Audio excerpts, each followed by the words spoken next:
Les diré que el doctor Flavio de Jesús Castillo Silva es ingeniero civil especializado en estructuras, egresado del Instituto Tecnológico de Oaxaca de 1980 a 1985.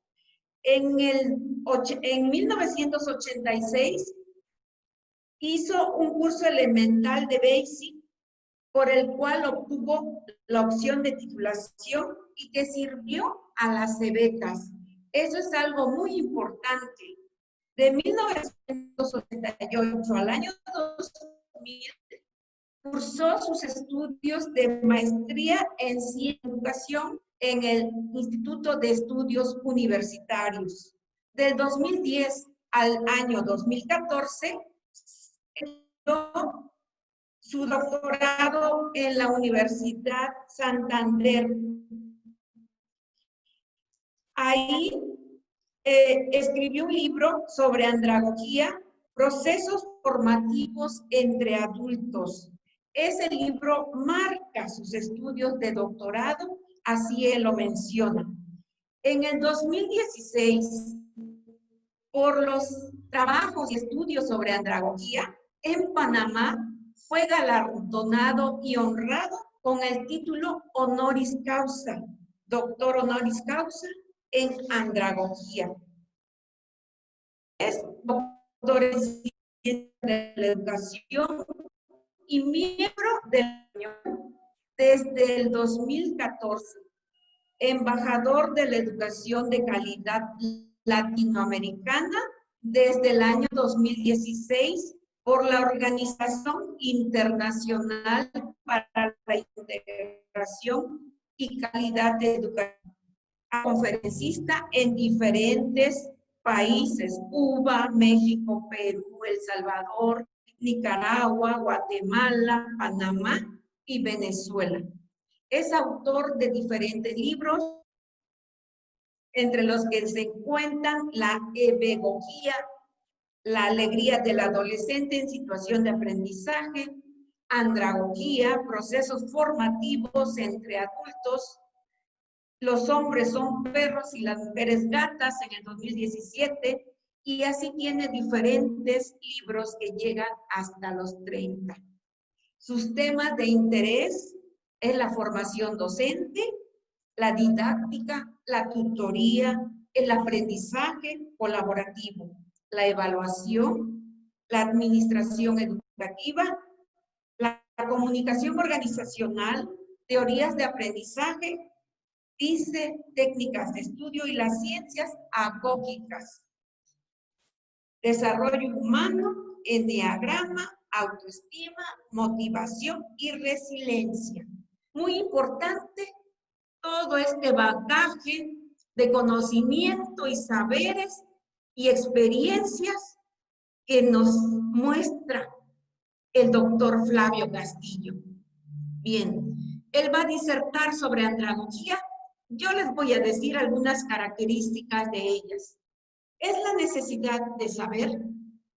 Es un autoconcepto de un adulto diferente de lo que es un adolescente. Es la compleja intervención de la experiencia en el aprendizaje. Adulto, porque es aprender de la experiencia.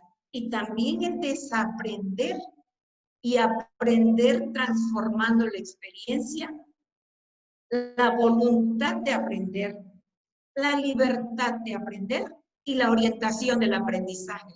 Pero ¿qué digo más?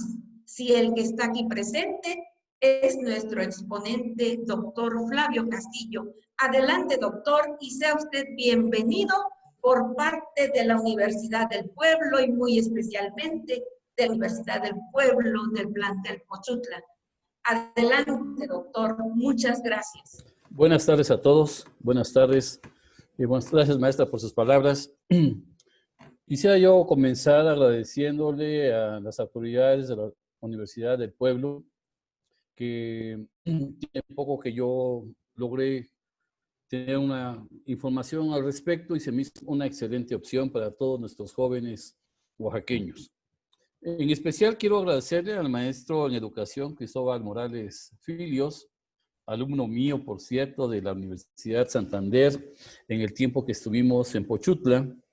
Y bueno, desde ahí hemos estado haciendo ideas de cooperación para poder estar en espacios como este. Ya tuve la oportunidad de estar en Pochutla en algún momento también con él y un grupo de colegas también. Bueno, pues yo agradezco nuevamente. Es una oportunidad que me da el maestro Filios y con su venia voy a comenzar. Voy a compartir mi pantalla. Si me habilita la opción de pantalla, por favor, maestra.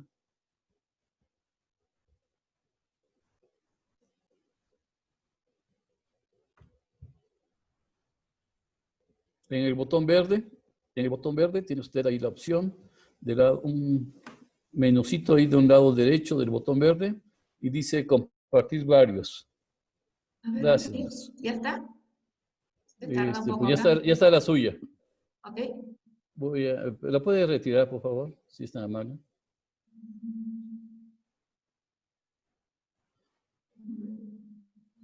En donde está la barra verde al frente, hay un botón rojo. Le agradeceré que lo oprima. Gracias, maestro. Ahora sí voy yo.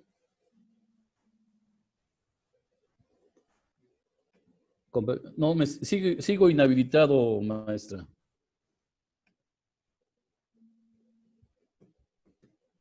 A ver. ¿Ya está, maestro? Ya estoy compartiendo en este momento. Gracias.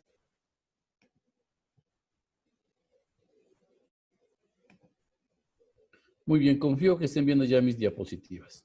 Bueno, pues vamos a hablar de andragogía y obviamente relacionada con la educación superior, que es el nivel donde están ustedes participando. Bien. Bueno, esta es la Universidad de Bolonia. Es fundada en 1088, quiere decir que ya tiene una buena cantidad de años. Y es la universidad que empezó toda la concepción universal del pensamiento del ser humano. Y pues son obviamente universidades que estamos hablando de hace ya con una cuestión educativa, un pensamiento educativo muy diferente al actual, afortunadamente. Un tanto magistrocentristas, ahorita voy a explicar qué es eso. Y heteroestructurantes, quiere decir que la estructura de ser dada no eran desarrolladas por ellos mismos en su momento. Entonces, en esta Universidad de Bolonia, pues obviamente también se generaba o se provocaba un pensamiento dogmático.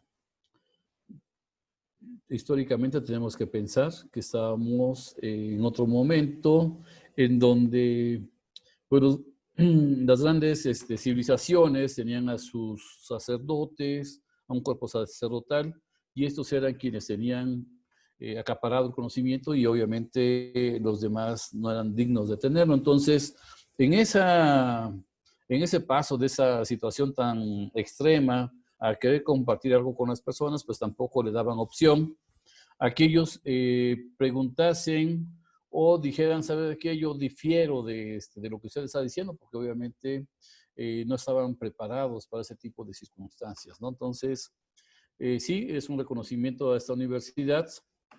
Sin embargo, también es una cuestión que de punta de lanza para todo lo demás que vamos procurando a lo largo de la existencia del ser humano y sus procesos educativos. Y obviamente tenemos el Trivium como una posibilidad, ¿no? de empezar a provocar conocimientos sistematizados con, podríamos decir tal cual, a lo mejor con un diseño curricular con tres alternativas básicamente, ¿no? Gramática, retórica y lógica. Pensaban que si el ser humano tuviese esos tres conocimientos, pues obviamente estaba preparado para la vida de ese entonces, ¿no? Y alguien dijo, oye, no, espérame, sí, está muy bien lo del Trivium, pero hay que seguir ampliando el conocimiento porque ellos también iban creciendo. Acuérdense que estamos hablando de la Edad Media, entonces estaba un poco restringido la cuestión del crecimiento de conocimientos. Entonces metieron la música, metieron cuestiones aritméticas, geométricas, la astronomía. Consideraban que esos eran los complementos necesarios para lo que ya se habían formado anteriormente. Y bueno, en nuestro mundo tenemos una ciencia que ha estado vigente desde entonces, que es la pedagogía. Yo estoy tomando aquí el año de fundación de la pedagogía a raíz de la didáctica magna de Comenio. Entonces, desde ahí estoy tomando más o menos esos datos. Algunos dan unos años más, otros dan algunos años menos, pero digamos que están próximos a los 400 años de existencia de la pedagogía. Algunos autores han pensado o lo han manifestado diciendo que la pedagogía y educación como si fueran sinónimos los utilizan, ¿no? O sea, en algún momento son una cosa u otra y pareciera que hablaran de lo mismo, ¿no? Si habláramos en términos mercadológicos, podríamos decir que esos 389 años de existencia de la pedagogía, pues obviamente le ha dado un posicionamiento y sobre todo que durante muchísimos de esos 389 años no tenían a alguien más que pudiera estar ni siquiera a la par, ni siquiera haciendo presencia que hiciera un contrapeso, ¿no?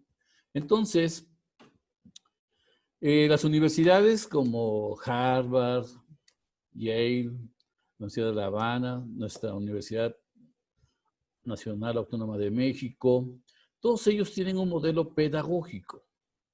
Un modelo pedagógico que para el tipo de ser humano que fuimos nosotros en el siglo pasado, pero me estoy refiriendo a personas de la década de los 60, 70, por ahí, pues obviamente personas también todavía con un pensamiento limitado en cuestión, pero no limitado por ellos, sino limitado por el tipo de formación que se tenía. No podíamos cuestionar al profesor nuevamente, un poquito dogmático todavía en ese sentido, ¿no? Entonces, esas universidades empezaron a afincar su prestigio a través de modelos pedagógicos. Eso, vuelvo a comentar, no necesariamente significa que sea correcto, ¿no? Vamos a ver ahorita durante mi intervención algunas cuestiones que puedan ayudar a tener otra idea de lo que puede ser el mundo universitario. Actualmente, el INEGI sacó esta información ya el año pasado, en donde dijo que el 70% de los docentes que están en educación superior son por asignatura. Quiere decir que ese 70% que por este número, quiere decir que en sus hombros recaen esa responsabilidad, pues están en condiciones un tanto adversas, por decirlo de alguna forma, ya que las universidades les dan trabajo, pero no les garantiza ese trabajo, ya que si un profesor no tiene los resultados esperados, pues, y además que son reportados por los estudiantes, pues puede ser cambiado sin ningún problema. ¿Por qué? Porque no tiene una plaza, no tiene un sindicato que lo respalde, sus prestaciones obviamente nulas prácticamente, vive del sueldo que se le otorga por el importe de la hora por la cual fue contratado. Entonces, si es una persona que tiene 10 horas a la semana, él va a recibir el pago de estas 10 horas. ¿Tiene una ventaja para las universidades? Sí. Se ahorran una gran cantidad, lamentablemente, de prestaciones que le pueden otorgar a esas personas. ¿Cuál sería la desventaja que yo le veo? La desventaja que yo le veo en educación superior es con este gran porcentaje, es que para mí ese porcentaje también puede representar la cantidad de docentes que no tienen formación docente. O sea, la cantidad de profesionistas, perdón, que no tienen formación docente. Eso significa que esas personas, como ustedes me contratan por 10 horas, otra universidad por otras 10 horas y así estoy juntando entre las horas de aquí, las de allá y las de otro lado, pues estoy juntando más o menos el ingreso que yo aspiro a tener. Entonces, por tal motivo, no tengo tiempo para reuniones, no tengo tiempo para aceptar las convocatorias, para poder hacer proyectos, tampoco puedo tener tiempo para tener formación. Entonces, ¿eso qué es lo que va a provocar? Lo que va a provocar es que los profesores que no tienen formación, pues son profesores que van a actuar de acuerdo a la manera en que ellos puedan trabajar. Significa que, por ejemplo, en la escuela, en la universidad A, me contrataron y tienen un modelo educativo conductista. En la universidad B tienen un modelo educativo constructivista. En la universidad C tienen un enfoque en competencias. Bueno, el profesor que no tiene formación docente estará asistiendo a todas las universidades y hará el mismo trabajo. Significa que como yo no tengo formación docente y a lo mejor lo hago como me enseñó o vi cómo le hacían mis profesores durante mi formación, ya sea de licenciatura, de maestría, lo que sea, entonces pues voy a estar improvisando. Todas las universidades deben tener un modelo educativo y ese modelo educativo es quien da línea para que el quehacer académico esté bajo esas directrices. Significa que si yo me contrato en una universidad conductista, pues tengo que actuar como conductista en esa universidad. Sin embargo, me voy a la universidad que es constructivista, pues tengo que actuar constructivistamente. ¿Por qué? Porque por cada docente que no se alinea al modelo educativo, le estamos poniendo el pie a nuestro modelo. Y entonces nosotros mismos estamos provocando que el desarrollo idóneo no se alcance. Entonces, este número, por una parte, puede generar, vuelvo a insistir, ahorros en cuestión de prestaciones, pero también puede tener que provoquemos que sean los agentes que en lugar de promover el modelo, lo echen abajo. Por eso es importante ese número en esta diapositiva.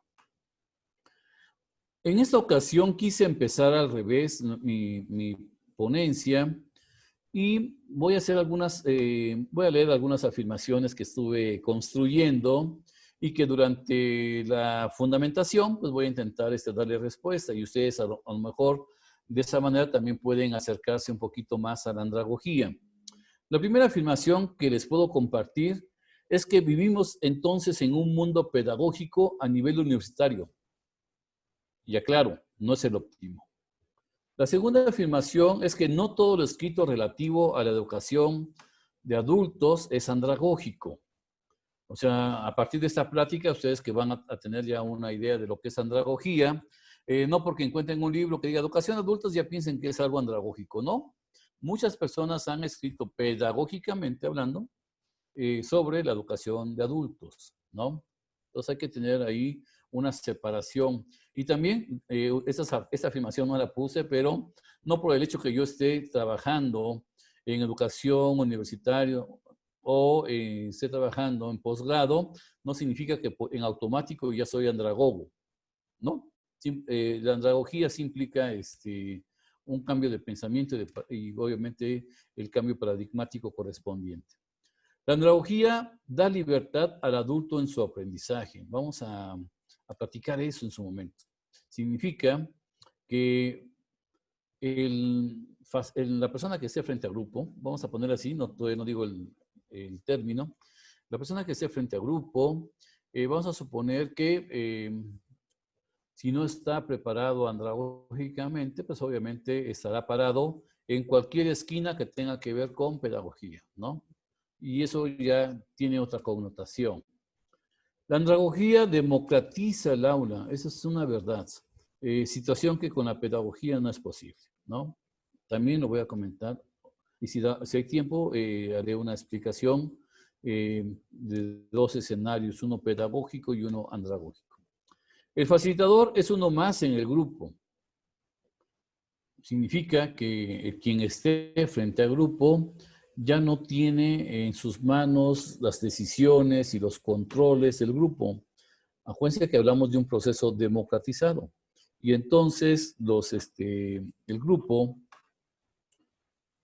al igual que la persona que está frente a él, tienen el mismo nivel en el proceso formativo que se vaya a trabajar. Me está costando trabajo decirlo porque estoy buscando no adelantar algunos términos que lo vamos a ir viendo durante la exposición. Todos aprendemos de todos. Esa es una afirmación que sucede y no necesariamente nada más en andragogía. Sin embargo, aquí estamos conscientes de ello. El facilitador o andragogo, ahora sí ya digo la palabra, no enseña, orienta. El proceso, por ejemplo, en la pedagogía, el proceso que es inherente a ella es el proceso de enseñanza-aprendizaje. En el caso de la andragogía, tenemos un proceso de orientación-aprendizaje. Quiere decir que aquí no hay una persona que enseña, como sucede en la pedagogía, y entonces por eso es que en la anterior dice todos aprendemos de todos. No se puede utilizar el concepto de docente, porque docente significa, etimológicamente hablando, significa el que enseña. Y acuérdense que no hay proceso de enseñanza. Otra afirmación es que la planeación andragógica se divide en preplaneación y coplaneación. Bueno, la que sigue dice que la coplaneación es la más importante. Ya veremos, esperemos desarrollar esas ideas a lo largo de esta participación. El contrato de aprendizaje es fundamental para la coplaneación. El contrato de aprendizaje es un instrumento en donde vamos a escribir una cantidad de decisiones desde el estudiante, ahorita voy a decir cómo se dice realmente en andragogía, y desde ahí tenemos nosotros que hacer el compromiso, por eso se habla de un contrato, tenemos que hacer el compromiso de la ejecución de ese contrato. La autoevaluación se basa en el principio de criticidad. Quiere decir que si estamos trabajando entre adultos, los adultos deben tener una capacidad de crítica hacia sí mismos, no nada más hacia los demás, porque eso sí, muy fácil, ¿no? Sin embargo, es lo interesante de este asunto es que tenemos que tener una capacidad de autocrítica, y eso es algo importante. El facilitador promueve el aprendizaje autodirigido.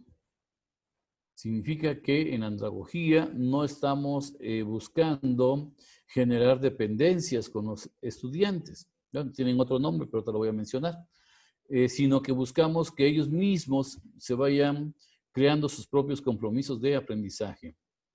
Y también la andragogía busca la autorrealización de la persona. Eso es bien importante porque nuestro fin no es tenerlos dependientes. Yo en algún momento he dicho que una frase que escuché de otra persona, de que los estudiantes aprenden con nosotros, sin nosotros y a pesar de nosotros. Entonces, no buscamos ese control nosotros. Buscamos que realmente impulsarlos a un desarrollo mayor como persona. No necesariamente nada más estamos pensando en el licenciado o en el ingeniero que estamos queriendo formar, sino que estamos pensando en la persona como tal. Los contenidos se abordan en tantas variantes como equipos de trabajo se formen en el grupo. Todo eso que está aquí es como si alguien me hubiera dicho, a ver, Flavio, danos en 16 puntos lo que es la andragogía. Eso intenté poner aquí. Entonces, quiere decir que en andragogía, y también lo que hice al revisar estos 16 afirmaciones, es evitar hacer como comparativos con la pedagogía. Si se dan cuenta, lo he estado omitiendo, porque no es mi fin intentar que ustedes se queden con un pensamiento adverso a la pedagogía. Digo, yo conozco de pedagogía, yo inicié mi trabajo en su momento desde la pedagogía y tengo aproximadamente 10 años, si no un poquito más, de estar trabajando andragógicamente con mis grupos en los procesos formativos. Entonces, pero aquí tengo que hacer la aclaración para que quede claro. En la pedagogía, el facilitador ya indicó qué tienen que hacer, cómo lo tienen que hacer, cuándo lo tienen que hacer, cuándo lo tienen que entregar, cómo lo tienen que entregar, cuánto vale y cuántos sacan de calificación. Aquí no, en andragogía no sucede como tal. Entonces, se forman equipos de trabajo y cada equipo de trabajo decide sobre los mismos contenidos, porque no estamos buscando que cambien contenidos, sino sobre los mismos contenidos, ellos deciden el camino que van a recorrer y generar sus evidencias de aprendizaje para poder mostrar el avance que tuvieron al respecto. La última afirmación me parece que es el proceso de orientación-aprendizaje asegura un proceso horizontal dentro del aula. Eso significa, estábamos mencionando hace rato, de que todos aprendemos de todos. Significa que no se genera como una estructura organizacional de que el profesor acá arriba, los estudiantes aquí abajo, no. Todos estamos en el mismo nivel y todos participamos justamente, por eso se habla de un proceso horizontal. Bien, pues esos son los 16 puntos que yo quiero compartir con ustedes. Y ahora, si ustedes me permiten, voy a empezar a intentar la historia para cubrir todos los huecos que va generando esos 16 afirmaciones, ¿no? Bueno, en primer lugar, veamos estas imágenes. Tenemos de un lado unos niños y del lado derecho unos profesionistas. Y tenemos una pregunta que dice, ¿son iguales? Obviamente, muchos de ustedes van a decir que no. Si no son iguales, entonces, ¿por qué queremos pretender formarlos como si lo fueran? Y aquí estoy haciendo la crítica a la parte de la pedagogía que se utiliza en las aulas universitarias, situación que no debiese suceder. Entonces,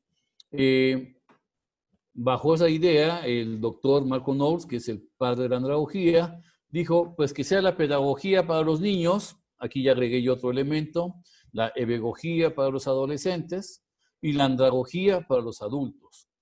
O sea, vamos a dividirlos, o sea, no podemos tener el pensamiento, algunas personas piensan que la educación no ha evolucionado y todavía se atreven a decir que si en este momento entran a las aulas, van a encontrar los mismos métodos y técnicas utilizadas por los docentes con respecto a cuando ellos estudiaron. Es cierto, porque siguen parados en la pedagogía. Sin embargo, esto ya, con esto de la pandemia y esta oportunidad que se puede dar, necesitamos cambiar. Yo en alguna otra videoconferencia decía, sí tenemos derecho a voltear a lo que hacíamos antes de la pandemia, pero lo que sí no tenemos derecho es a regresar a eso. Tenemos que ser mejores. Y esa es una oportunidad, es un parteaguas que yo veo oportuno para que digamos, a ver, bueno, pues si la andragogía realmente tiene que ver con la formación entre adultos, pues entonces dejemos de usar la pedagogía y empecemos el camino andragógico. Bien. Y esta es una gráfica elaborada por su servidor, en donde estoy denotando la participación de los facilitadores con respecto a la participación de los participantes en los diferentes niveles educativos. En el caso suyo, que donde van a incidir o están incidiendo, es en el nivel licenciatura o posgrado, no sé si tengan posgrado ya. Sin embargo, en ese sentido, si dan cuenta, un estudiante de licenciatura debe tener una participación de al menos un 65 a un 75%. Y el resto, que está ahí mencionado, le corresponde al facilitador. Pero ¿qué es lo que hacemos? Generalmente hay dos caminos. Una, que nos echemos al hombro los cursos y digamos, no, es que la verdad que no creo que puedan. Y entonces yo mejor lo hago. Y entonces, en lugar de darme ese derecho de participación de un 65 a un 75%, lo reducimos como si fueran niños de preescolar. Y entonces me quedo con ideas, con mitos urbanos, iba yo a decir, de que si no soy yo quien explica, el estudiante no va a poder aprender.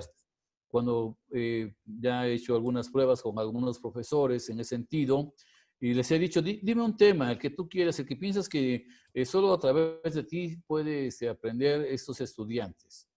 Me han dado temas, entramos a YouTube, buscamos tutoriales sobre esos temas y encontramos chorrocientos de videos que hablan sobre esos temas. Y los jóvenes que tenemos ahorita en el aula son centennials. Los millennials son quizá ustedes, los que ya egresaron, los que están ustedes en la parte ya iniciando su camino profesional o ya llevan unos pasos adelante. Entonces, los centennials, al igual que los millennials, para aprender algo nuevo, pues buscan, si no tienen a alguien a la mano, pues buscan en YouTube el video que les explique eso, y en ocasiones les es más entendible ahí que con el profesor directamente en el salón de clases. Entonces, esa es la parte que debemos nosotros de empezar. Dentro de los cambios, dentro de las oportunidades, a mí me gustaría que la Universidad del Pueblo se distinguiera por tener no nada más algunas características como las que he estado leyendo, sino que además pudiera tener ya un modelo andragógico y esto le daría un boom, lo lanzaría un poco más adelante por el hecho que sería, al menos aquí en Oaxaca, una universidad con un modelo andragógico y no pedagógico. Tenemos entonces que en pedagogía, el proceso es de enseñanza-aprendizaje, ya lo había yo mencionado. En la pedagogía yo propongo que el proceso sea de problematización-aprendizaje, no hay cabida a la enseñanza, hay mucho sustento, pero no es el motivo de esta exposición. Y tenemos el proceso de orientación-aprendizaje para el caso de la andragogía. Entonces, algo que le debe quedar claro a los adultos con los que nos encontramos en el aula, ahora será en la pantalla, es de que el facilitador de educación superior no tiene que ir a enseñar. O sea, esos serían los cambios inmediatos. No tiene que ir a enseñar, tiene que ir a orientar a sus estudiantes en la promoción de su aprendizaje. Bien, también tenemos de considerar que lamentablemente las universidades actuales provocan que los facilitadores, para poder tener derecho a que se le asigne una materia, lo que hacen es que le solicitan que haga una planeación del curso que va a impartir, pero es una planeación a ciegas. Las universidades, muy raras, aquí en Oaxaca he tenido oportunidad de contactar con varias universidades, ninguna de ellas le entrega al facilitador y le dice, mira, facilitador, vas a tener 20 estudiantes, 8 mujeres, 12 son hombres, esos son sus estilos de aprendizaje, esos son los edades, o sea, no nos entregan esa información. Y como no nos la dan, y además yo tampoco lo pido, porque eso es lo que sucede con los facilitadores que están parados en la pedagogía, no les interesa a quién le van a dar clase, a ellos les interesa enseñar, ¿no? Entonces, empiezan a planear a ciegas, digo yo, ¿no? Y eso hace que al profesor se le facilite, porque al final de cuentas él decide todo, ¿no? Él decide cómo se va a abordar los temas, decide cómo se va a evaluar, y además todo esto con respecto incluso hasta de la calificación, ¿no? Entonces, a estos procesos de planeación a ciegas, yo le llamo magistrocentrismo. ¿Se acuerdan de cuando estábamos viendo la imagen de la Universidad de Bolonia y donde yo le puse ahí magistrocentristas? Bueno, el magistrocentrismo significa que es el desarrollo de un proceso formativo, llámese curso, llámese diplomado, llámese posgrado, es un proceso formativo. Entonces, la planeación de ese proceso formativo, cuando lo hago a ojos cerrados, o sea, no conozco al grupo, obligo a estas personas a que tengan un pensamiento para la planeación que es, ¿cómo le voy a enseñar esto a mis estudiantes? Por eso muchas veces le decimos nada más docentes a esas personas. ¿Por qué? Acuérdense que ya dije que docente significa el que enseña. Entonces, si estoy parado en la pedagogía y además con la escasez de información que me proporciona la institución, pues entonces hago un curso para mí y yo hago un curso para mí y además cuando lo ejecute voy a estar regocijándome de qué tan bueno hice mi planeación para mí.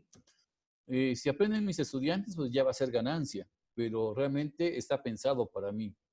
Eso es algo que también tenemos que romper. El magistrocentrismo ya no puede suceder porque si ustedes quieren ser facilitadores, no nada más es cambiarse el término, sino también es pararse en la otra esquina, aunque sean pedagogos, pero pararse en la otra esquina y digan, bueno, ¿cómo voy a promover el aprendizaje de mis estudiantes. Si se dieron cuenta, en la gráfica anterior, teníamos el proceso de enseñanza-aprendizaje, teníamos el proceso de problematización-aprendizaje, teníamos el proceso de orientación-aprendizaje. En los tres, lo que sí permanece es el aprendizaje. Entonces, eso significa que es lo más importante. Y yo debo de estar parado en esa esquina, en la esquina de ese proceso de aprendizaje, y no estar parado en la otra, en donde estoy simplemente ejecutando y regocijándome con una analogía, podría ser el torero, ¿no? El torero hace sus faenas, y si hizo una buena faena, sale así con un paso muy marcado, exitoso. Si ustedes han hecho eso en su salón de clases, de dar una excelente exposición, una excelente retórica utilizada, y salen así como toreros, sería bueno preguntar si sus estudiantes le entendieron, ¿no? O lo aprendieron. Eso realmente mide mi trabajo. Mi función y por la cual me contratan es no para enseñar. Ese es otro error que sucede en las universidades. A mí me contratan para promover el aprendizaje de mis estudiantes. No importa lo que yo haga, lo que sí importa es que ellos aprendan. Eso sería lo fundamental. Bien, entonces se le atribuye a Einstein esta frase: si sigues haciendo siempre lo mismo, obtendrás los mismos resultados. Y con la frase que ya les había dicho, que tenemos el derecho a voltear, pero que ya no debemos de regresar, entonces creo que es la oportunidad que tenemos para cambiar la educación en las aulas universitarias. Esa es la buena oportunidad. Si ya tuve contacto con esos estudiantes y ya conocen mi estilo de trabajo, bueno, sorprendámoslo ahora. Regresemos al aula cuando ya estemos en semáforo verde, cuando estén las condiciones para ello, y vamos a sorprender a nuestros estudiantes y van a decir: oye, mi profesor, ¿cómo ha cambiado? Yo me acuerdo que era así, así, así, y ahora es totalmente diferente su práctica en el salón de clases. Tenemos que sorprenderlos ahora. Es una buena oportunidad. Entonces, otra cosa que también es conveniente aclarar es que algunos se cuestionan si realmente la andragogía es o no una ciencia. La respuesta correcta es sí, correcta e inmediata. Sí, ¿por qué? Porque tiene un objeto de estudio, y el objeto de estudio es el adulto en situación de aprendizaje. Adultos, estamos hablando, bueno, aquí en México a partir de los 18 años ya decimos que es un adulto esta persona. En otros países es a los 21. Bueno, desde esa dimensión legal, pues ya podemos decir que a partir de esa edad ya son adultos y que están comúnmente en la edad de ingresar a la universidad. Bueno, entonces, algo que yo quiero también aclarar a lo largo de mi exposición es de que la pedagogía y la andragogía son excluyentes. No es de que yo hable mal de la pedagogía, sino que la pedagogía corresponde a la educación primaria, a la educación básica. La andragogía a la educación superior. Estamos hablando de que están atendiendo esas dos ciencias al mismo ser humano, pero en diferentes momentos de su ciclo vital. O sea, niño, adulto, y ya vimos la diapositiva en donde estamos mencionando de que son totalmente diferentes. Entonces, los adultos, para la andragogía, para que digamos que es un adulto, debe tener estas 4 dimensiones. La biológica, que eso es por naturaleza, no la podemos parar. La legal, ya lo mencioné, 18 años en México, que fue por decreto presidencial, para que tuvieran más integrantes en la cantidad de personas que pudieran votar. La social, eso significa que todos me ven como un adulto. Y lo más complicado, que es la psicológica, ¿no? En donde yo me crea que soy un adulto. Y yo tengo registrado casos de personas que sufren del síndrome de Peter Pan. O sea, son personas que no desearon crecer. Entonces, como que se comportan como niños en su momento, ¿no? Bien, eso puede suceder también. Tenemos 3 tipos de adultos: los adultos jóvenes, que estaríamos hablando entre 18 y 40 años más o menos; los adultos intermedios, de 40 a 60, otros dicen que a 65, y los adultos mayores o adultos de edad avanzada, gerontes, le dicen otros, de 65 para arriba, ¿no? Y obviamente las situaciones son diferentes. El joven está con todo ese deseo de quererse comerse al mundo de 2, 3 bocados, ¿no? Conseguir el éxito, etcétera, etcétera. El adulto intermedio ya pasó por esas cuestiones, ya está buscando mejores oportunidades de cambiarse incluso de trabajo para asegurar mejores sueldos, mejores prestaciones, etcétera.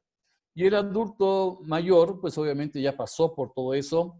Si tuvo, a mí no me lo dijeron, ¿verdad? Pero si tuviéramos que hablar con nuestros adultos jóvenes y decirle, miren, lo que hagas en este momento, por tu cuerpo, por tu economía, seguramente que cuando seas un adulto mayor, estarás en mejores condiciones, ¿no?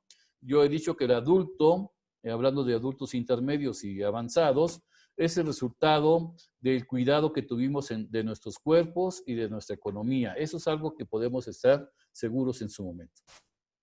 Y aquí hay algunas aportaciones de los andragogos. Tenemos a Malcolm Knowles del lado izquierdo, quien justificó la andragogía, él ya fallecido, de origen estadounidense. Tenemos en este caso también al doctor Félix Adam, de origen venezolano, y que también trabajó en la UNESCO, igual que Knowles. Y él nos aportó los principios andragógicos suficientes, 2 bien importantes, para que suceda la democratización del aula que ya les mencioné. Tenemos al doctor Manuel Castro Pereira, también de Venezuela. El doctor Félix Adam como que hizo una escuela. Doctor Manuel Castro Pereira, rector de la Universidad Nacional Abierta de Venezuela, una de las universidades importantes de Venezuela, él propuso un modelo andragógico. Él fue discípulo directo del doctor Félix Adam. El que sigue es el doctor Adolfo Alcalá, quien dedicó mucho tiempo de su vida, para justificar la andragogía como ciencia. Ustedes pueden encontrar libros de Adolfo Alcalá en la red, y en uno de ellos habla sobre justamente la justificación de la andragogía como ciencia. Adolfo Alcalá fue discípulo de Manuel Castro Pereira en línea directa.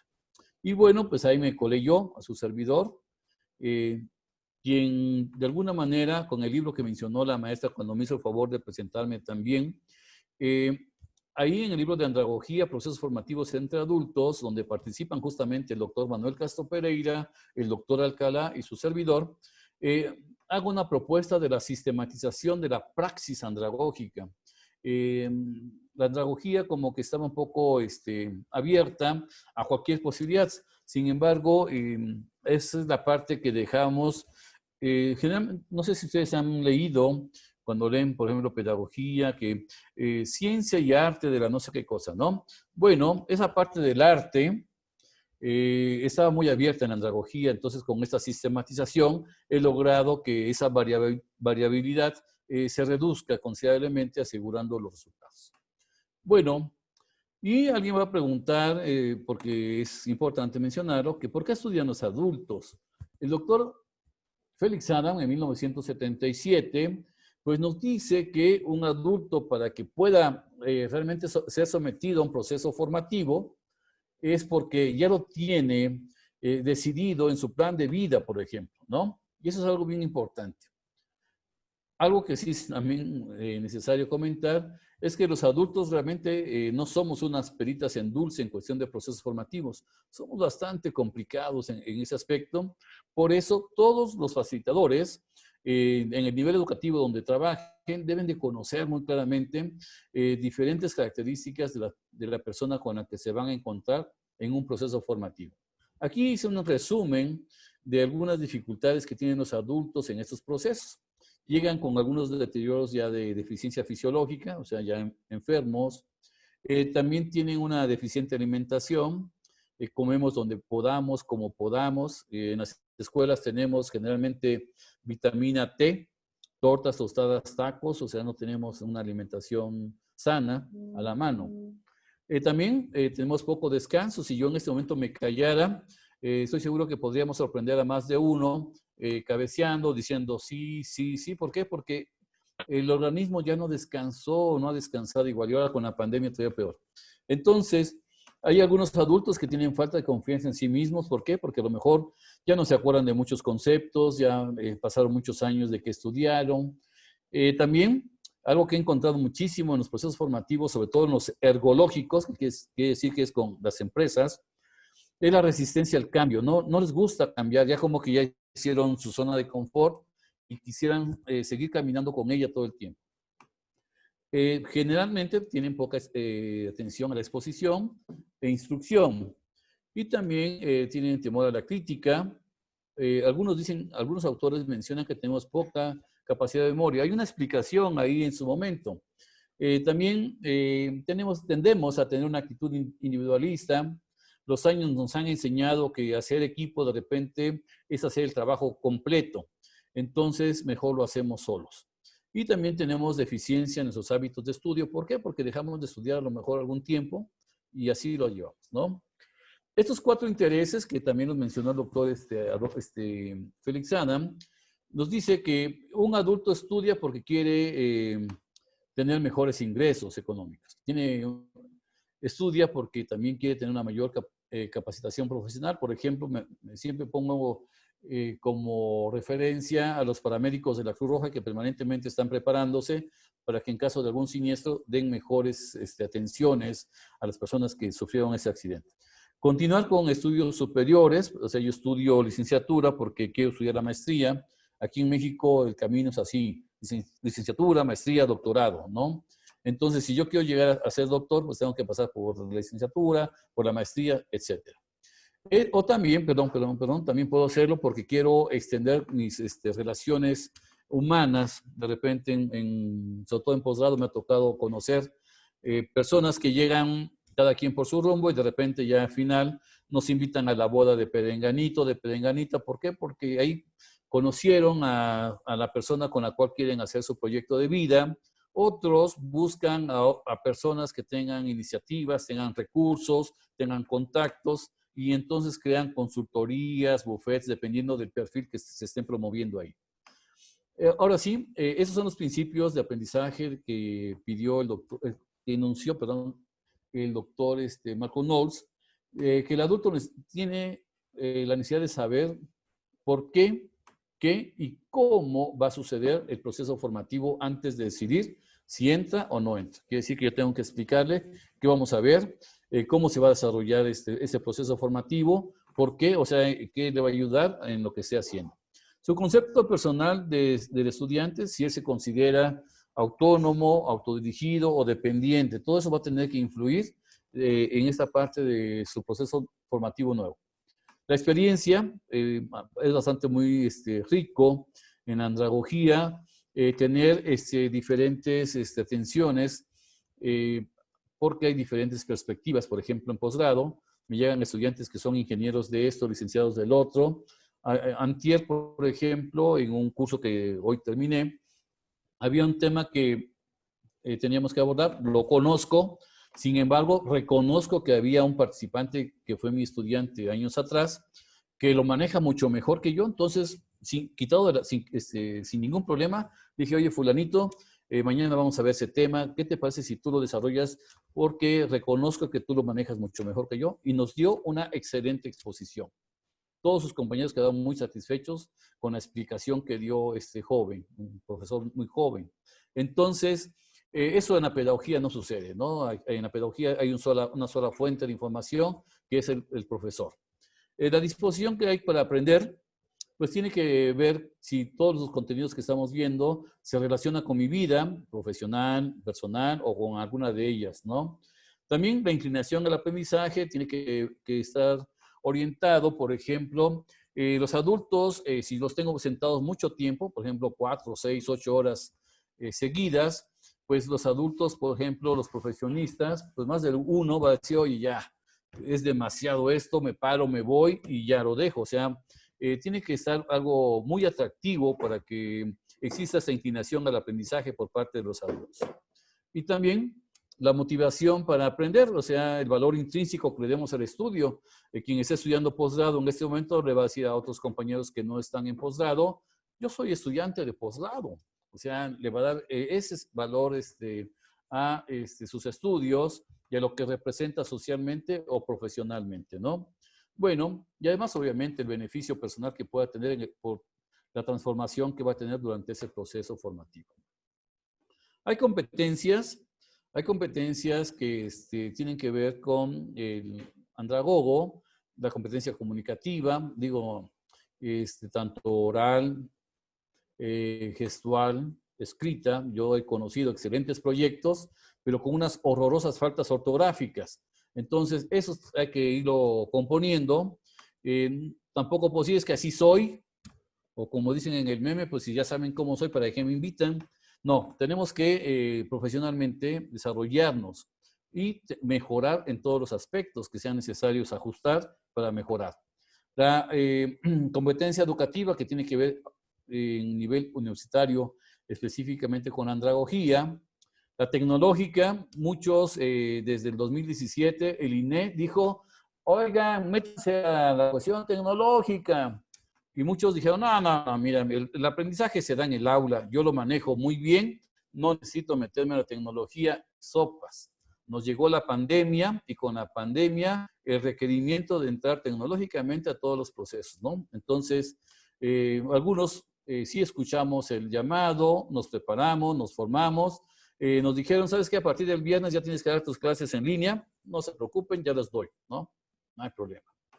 La competencia social, aquí estamos buscando que el profesor esté con un grado de madurez mucho mayor que sus estudiantes. Y algo que dijo una colega nuestra en Perú, dijo en algún congreso, el profesor se le debe quedar muy claro que de su trabajo saca el pan, pero no saca la carne. O sea, tenemos que cuidar nosotros éticamente la línea que divide la relación educativa entre nosotros y nuestros estudiantes.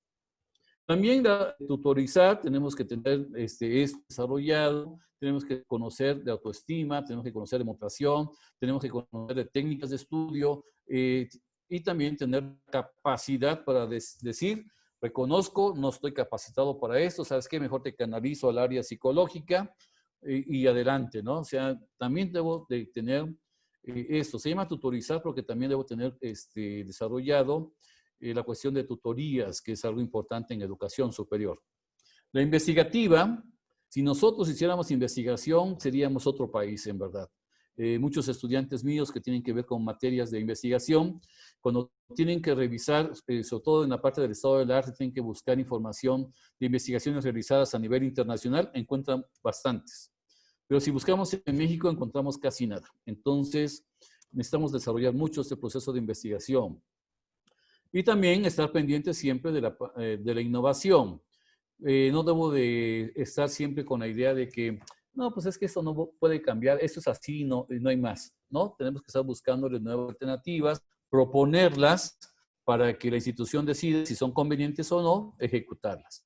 Y por último, la competencia administrativa. Tenemos que tener también nosotros esta competencia desarrollada porque de repente son muy buenos profesores, y de repente los invitan a formar parte del cuerpo directivo y perdemos a grandes profesores y obtenemos malos dirigentes. Entonces hay que tener cuidado en ese sentido.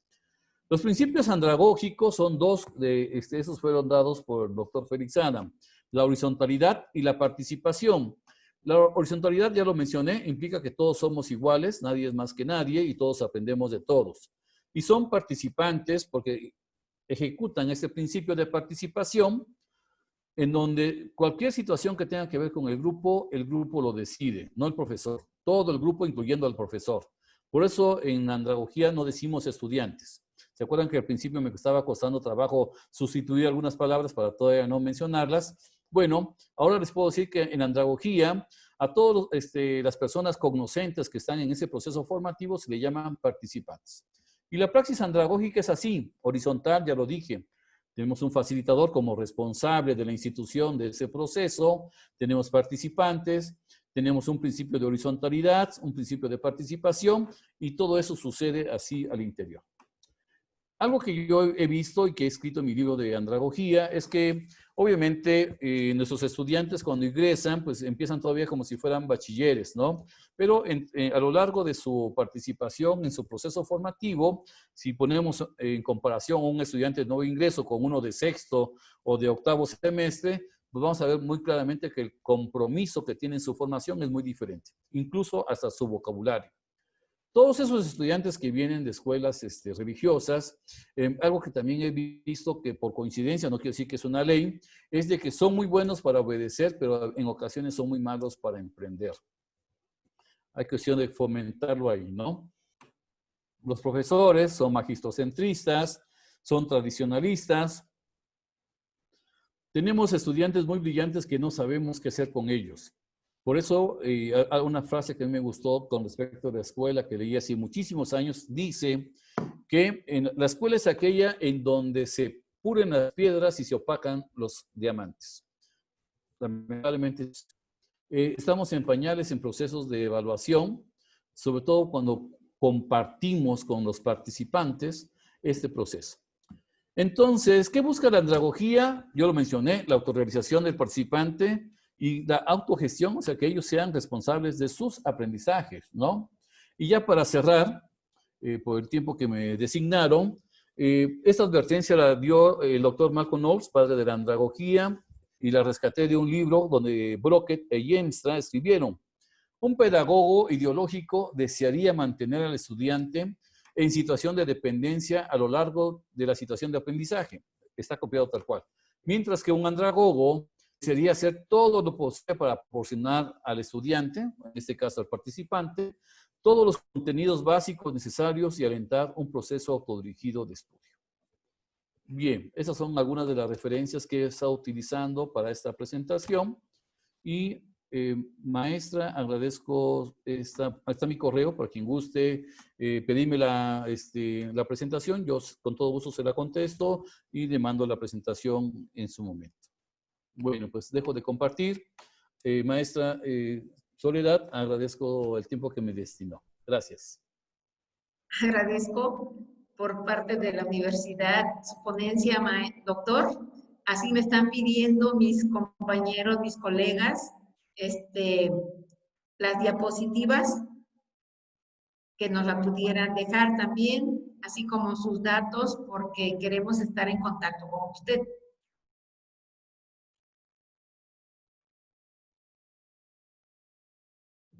Ahorita vemos cómo lo hacemos, no se preocupe, ahorita yo empiezo a ver para compartir las diapositivas, no hay problema. Muchas gracias, doctor. Bien, pues quedo a sus órdenes. No sé si hay alguna pregunta. ¿Preguntas? Estoy a sus órdenes, ¿eh? Sí, checo, porque...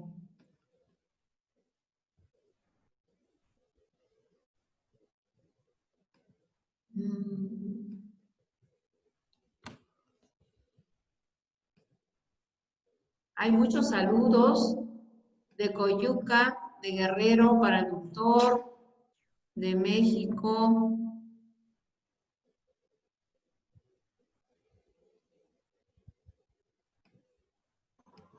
Estoy leyendo, permítame. Sí, yo soy a sus órdenes, ¿eh? No se preocupe, ya sabe que estoy a su disposición. Gracias, doctor.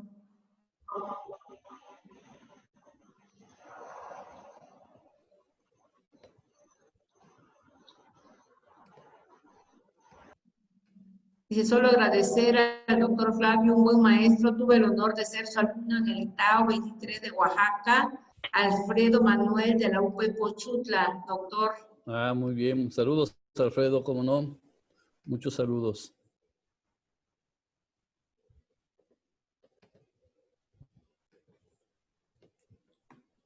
Muy bien, parece que no hay preguntas, maestra.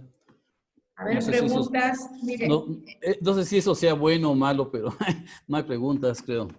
¿Qué está pasando? ¿Se entendió todo? Parece que sí. Tengo cara de enojón, ¿eh? Eso sí, aclaro, tengo cara de enojón, pero no lo soy, ¿eh? Así que con confianza, por favor, hagan sus preguntas. Ahora que tenemos la oportunidad de encontrarnos en este espacio virtual, pues con confianza hagan sus preguntas porque para eso... Acá ya viene una, doctor. Eso, maestro, ¿cuál es su opinión sobre la andragogía en esta nueva normalidad y las nuevas clases virtuales? Justamente he estado trabajando toda esta pandemia. He tenido oportunidad de estar haciendo varias participaciones, tanto con claustros guatemaltecos, de Centroamérica, porque son de varios países centroamericanos, y en con diferentes públicos, colegas. Y entonces yo he estado dando algunas ideas al respecto, ¿no? Algo que, por ejemplo, en este curso que acabo de terminar el día de hoy con docentes de una universidad local, les decía, porque todo ponían como clase virtual, lunes, martes, miércoles, jueves y viernes, ¿no? Y entonces la pregunta es, ¿para qué los quieres tener aquí? Si tú quieres utilizar, por ejemplo, esta aplicación de Zoom para reproducir lo que hacías en el aula, olvídate, no tiene caso, porque entonces estarías regresando a lo anterior, nada más que a través de una pantalla. Aquí, las clases virtuales, yo les decía, que para mí deben ser oportunidades para provocar y fomentar la relación entre los estudiantes, porque todos están en su respectiva casa, y también con el facilitador para que conozca diferentes problemáticas. A muchos nos agarró la pandemia, pero muy pocas, una sola universidad de 6 universidades, le puedo decir, que se preocupó por conocer cuáles eran los recursos con los que contaban sus estudiantes. Y hubo situaciones, porque todos pensamos que todos tenemos aquí en la casa un buen internet, una buena computadora, todo muy bien. Sin embargo, en esa universidad descubrieron que tenían estudiantes que entraban a través del celular, otros que ni siquiera celular tenían y otros que ni siquiera tenían señal. Entonces tenían que caminar hacia la punta del cerro y literal, no estoy inventando nada, tenían que caminar hacia la punta del cerro para buscar señal. Entonces, esos estudiantes estaban en situaciones adversas y algo que yo he estado fomentando es la empatía. Tenemos que ser empáticos. Yo no debo de estar suponiendo que todos están, así como ya dije, cómodamente en su casa con todas las situaciones, ¿no? Tengo que buscar también ser flexible. Si mi estudiante me está diciendo, oiga, profe, es que tengo problemas porque aquí no hay señal, o ¿sabe qué? En los días lluviosos se cae la señal de internet, no puedo ser inflexible en decir, pues ni modos, ese es tu problema, me entregas la tarea y si no me entregas te repruebo. No, tengo que ser empático, tengo que ser flexible y buscar alternativas de cómo ayudar a este y a otros estudiantes que no tengan la tecnología, sobre todo la parte de la conectividad, tan a la mano como nosotros. Muchos de nosotros la tenemos y en ocasiones, pues o no la sabemos utilizar o la desperdiciamos en otras cosas. Entonces sí es importante ser empáticos y sí es importante ser flexibles en esos procesos. Entonces yo tengo una fecha tentativa. El viernes me tienes que entregar, es día de entregar tareas. Pero si de 20 estudiantes, 16 me la entregaron y 4 no, tengo que estar preguntando qué pasó con esos 4. No puedo pensar y decir, ay, qué bueno que me entregaron a más 16 porque califico menos y estos 4 ya están reprobados y vámonos. No, mi preocupación es buscar qué pasó con esos 4, ¿no? Hay una película que yo les recomiendo que busquen en YouTube, se llama Ni Uno Menos, se llama la película, es una película china. Ni Uno Menos se llama la película. Creo que está seccionada en 10 capítulos, pero ustedes véanlos. La verdad, nos da un mensaje muy enriquecedor en ese sentido, ¿no? Ni uno menos tiene que haber. Entonces, a ustedes le asignan para este ciclo escolar 25 estudiantes, ustedes tienen que buscar que esos 25 estudiantes permanezcan en todo su ciclo escolar con las mismas oportunidades, a pesar de que no todos tengan los mismos recursos. Eso es algo importante, maestro. Bien, bueno, le comento, doctor Anaí Pérez Arellanes de la UP Pochutla, le agradece su participación y quiere continuar escuchándolo y apoyándose de lo que usted comenta, y muy interesante lo que dijo, y desarrollará en la práctica lo que ya oyó. Alejandro Ley dice que quiere aprender más sobre andragogía y quiere saber qué autores le recomiendan. Además, como nos está viendo desde Guadalajara, dice qué similitudes hay entre pedagogía y andragogía. Bueno, ya mencioné que no hay similitudes. Eso ya intenté que quedase claro durante toda la exposición. No podemos pensar Por ejemplo, ahora hace 8 días más o menos, en un congreso internacional, tuvimos a más de 20,000 colegas de diferentes latitudes del mundo. Entonces, después de mí pasó un venezolano. Y este venezolano hablaba de una pedandragogía. Ay, dije yo, ¿qué cosa está diciendo esta persona? No sé si sepa lo que está diciendo. ¿Y por qué decía yo ese tipo de comentarios? Porque él dijo después, peda es evolución y andragogía, o sea, como que le inventó. Dije, oye, entonces ni siquiera tiene una fundamentación etimológica, porque peda viene de paidos, niño, y entonces no estaríamos hablando de un niño adulto, ¿no? O sea, ya desde el mismo término se está contradiciendo su postura que estaba defendiendo ese día. Entonces, ¿qué autor le recomiendo? Pues te recomiendo a Flavio Castillo.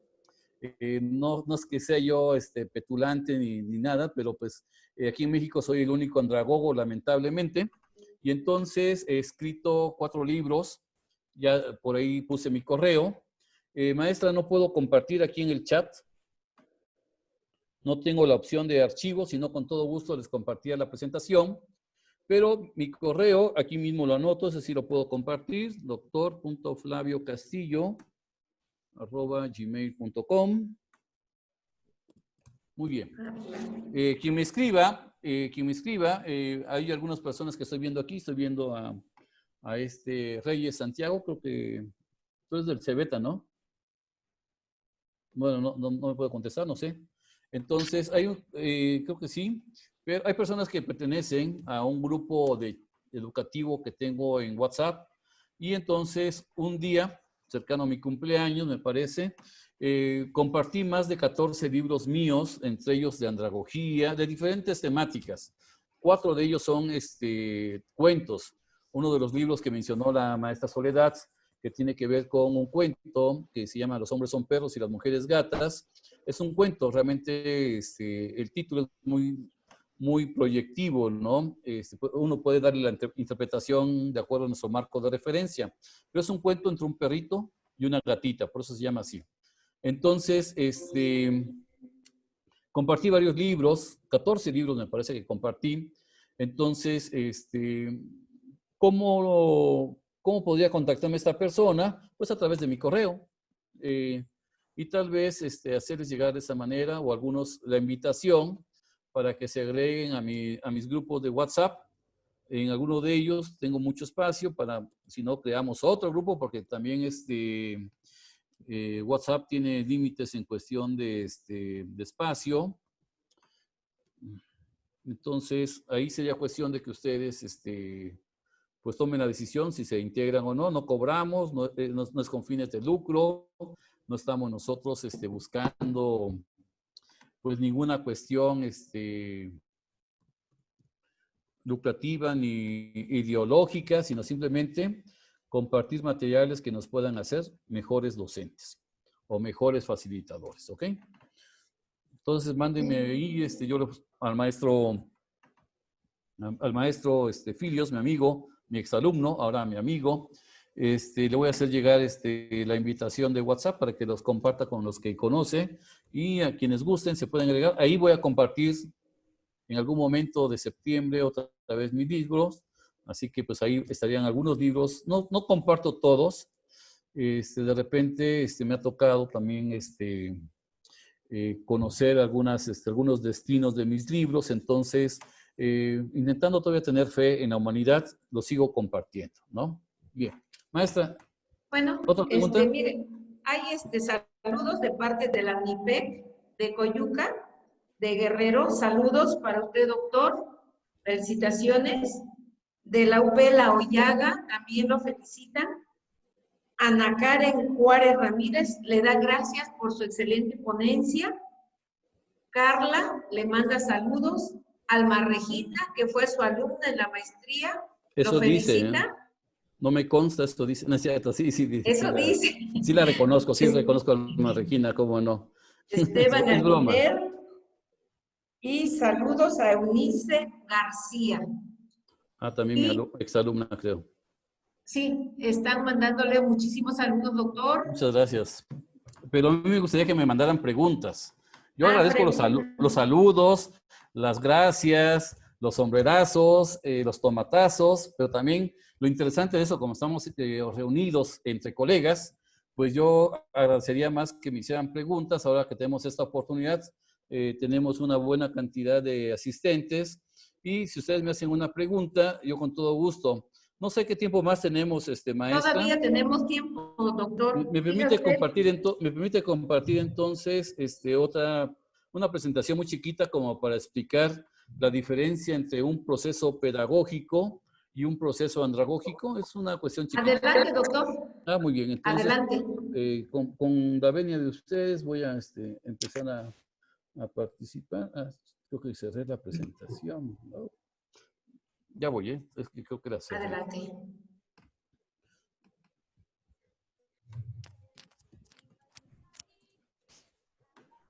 Muy bien, pensé que ya no teníamos tiempo, por eso es de que la cerré. Adelante. Pero sí, vamos a compartir esta presentación, ¿no? Permítanme un segundito. Ya aparece. Ok. Bueno, vamos a hablar entonces de la aplicación de la andragogía en el aula. Esto es algo rapidísimo. Y lo hice muy al estilo millennial y centennial. Dije yo, pues voy a tener puros jóvenes profesores jóvenes en esta presentación, entonces vamos a verlo desde ahí. Espero que les guste. Aquí está un escenario 1, que es un escenario pedagógico. Tenemos a un profesor y a sus estudiantes. Buenos días, jóvenes. Soy Mr. Starkey, impartiré la materia de investigación. Buenos días, profe, le contestaron sus estudiantes y se enojó. No, a mí me dicen Mr. Starkey o me dicen profesor, así, completo, nada de profe, ¿entendido? Sí, profesor, dijeron sus estudiantes. La primera unidad harán una investigación documental, vale 30% y me lo entregarán dentro de 8 días. ¿Alguna duda? Ninguna. ¿Será la única actividad? No. Aparte harán 2 lecturas y harán un MindPro, un organizador gráfico que yo inventé, de cada una de ellas. Estas las entregarán el miércoles en imagen y cada organizador gráfico valdrá 20% y haremos un examen que valdrá 30%. Y le contestaron sus estudiantes, no, profe, ya les dije, nada de profe, ahora de 10 preguntas serán 20. El grupo se llama Grupo con Docente. Bueno, entonces el grupo sin Starkey dice una carita de enojo, ¿no? De furia. Dice, ¿qué se cree Bueno, ahí dice una grosería, me la brinco. No hay de otra, compañeros, hay que darle, ¿no? Ese es un proceso pedagógico. Los que hemos estado sometidos a procesos pedagógicos, pues vamos a pensar, no, pues esto es algo común. Sí, porque estamos en un proceso pedagógico. Ahora vámonos a un escenario andragógico. Igual tenemos a estudiantes universitarios como los que tenemos en el aula o en la pantalla y tenemos a este joven que está al frente de ellos. Grupo con docentes se llama este chat. Buenos días, jóvenes. Soy Mr. Smarky. Colaboraré con su materia de investigación. Buenos días, profe. Hola. También pueden decirme Smarky o John, que es mi nombre. Sí, gracias, John. La primera unidad tiene que ver con la revisión del libro de la ciencia de Mario Bunge. ¿Cómo les gustaría que se abordara entre todos? Y si leemos el librito, John, me parece bien. ¿Qué podrán mostrar de evidencia? ¿Qué porcentaje valdría? ¿Y cuándo me lo entregarían? ¿Lo podemos hacer en equipos? Por supuesto, claro que sí. Pueden hacer equipos de 1, de 3 y de 5. Ahí tiene un sentido eso. Ustedes decídanlo y seleccionen a sus integrantes. Ya, John, ¿podemos hacer un video? Nosotros haremos un podcast. Excelente. Igual que a tus compañeros, nada más dime qué porcentaje valdría y cuándo me lo entregarían. Además, podemos hacer unos mapas de las lecturas del libro, ¿verdad? Por supuesto, solo dígame también los porcentajes y fechas de entrega. Lo ponemos por escrito. Jóvenes, hablemos ahora del porcentaje que tendrá la autoevaluación, la coevaluación y la evaluación unidireccional, que es la del profesor, que me corresponde, dice. Ya después de todo ese estilo y afloje que se da en estos momentos, dice, entonces lo acordado quedó de la siguiente manera. La autoevaluación valdrá 50%, la coevaluación y la evaluación unidireccional 25% cada uno. Aquí alguien va a decir, pues yo no noto mucha diferencia. Vamos a revisar. Perdón, ese es el grupo sin John. Ya hay una carita sonriente. Me cayó bien John, parece que será un buen semestre con él. A mí también me cayó bien. Bueno, regresemos al escenario pedagógico. Las palabras que ustedes están viendo en rojo implican una situación vertical. O sea, se hace lo que el profesor dice. Una, y de control además. Una, impartiré. O sea, no me interesa si aprenden. O sea, yo voy a impartirla. La segunda, a mí me dicen por mi apellido o me dicen profesor. O sea, esa es una parte del control. Otra, harán, o sea, yo les estoy diciendo que van a hacer, ustedes los estudiantes, investigación documental, y además les estoy diciendo cuánto vale, cuándo me lo tienen que entregar además. También harán, y sigue mencionando el verbo harán, y nos dice cuándo, que es el miércoles, cuánto vale. Y además es un poco coercitivo porque como le dijeron profe otra vez, ahora esto va a ser de 20 preguntas en lugar de las 10 que había pensado originalmente, ¿no? Entonces, eso es algo que sucede muy comúnmente en las aulas con personas que están parados en la pedagogía. En cambio, en la andragogía, aparte de que le cayó bien a los estudiantes, o perdón, a los participantes, John, algo que es importante mencionar es que en ningún momento dijo qué tenían que hacer. Él mencionó un libro e invitó a su grupo a que el grupo dijera pues cómo tenía que desarrollarse. A ver, denme ideas, ¿no? Se va a hacer una lluvia de ideas y vamos a ver cómo lo abordamos entre todos, que sería la palabra importante ahí. Ya dan aportación a los estudiantes y él sigue exhortándoles a que le digan, pues cuánto va a valer, cuándo me lo van a entregar, cómo me lo van a entregar, cosas de ese tipo, ¿no? Que es algo que un facilitador andragogo hace, ¿no? Bien, y así habrá algunas otras cosas. Tú decides como participante qué evidencia vas a entregar. Por eso unos dicen, yo voy a hacer un podcast, yo voy a hacer un video y vale tanto y te lo voy a entregar tanto y así. Todo eso queda anotado en algo que llamamos contrato de aprendizaje. Bueno, entonces existe, ya lo voy a quitar porque no va a ser una presentación muy chiquita. Era para simular los escenarios, tanto pedagógico y andragógico, muy comunes al principio de un curso en las aulas universitarias. ¿Qué diferencia hay? Bueno, hay diferencias en el sentido de que los participantes en el escenario andragógico nunca recibieron una orden. Lo único que sucedió fueron propuestas entre todos para poderlo desarrollar y cosas de ese tipo. No hay imposiciones. En el pedagógico sí. Muy bien. Espero que esto ayude a esclarecer esta cuestión entre pedagogía y andragogía. Muy bien. Ya está, maestra Soledad. Muy bien. Pues no sé si hay otra pregunta, comentario. Estoy a sus órdenes.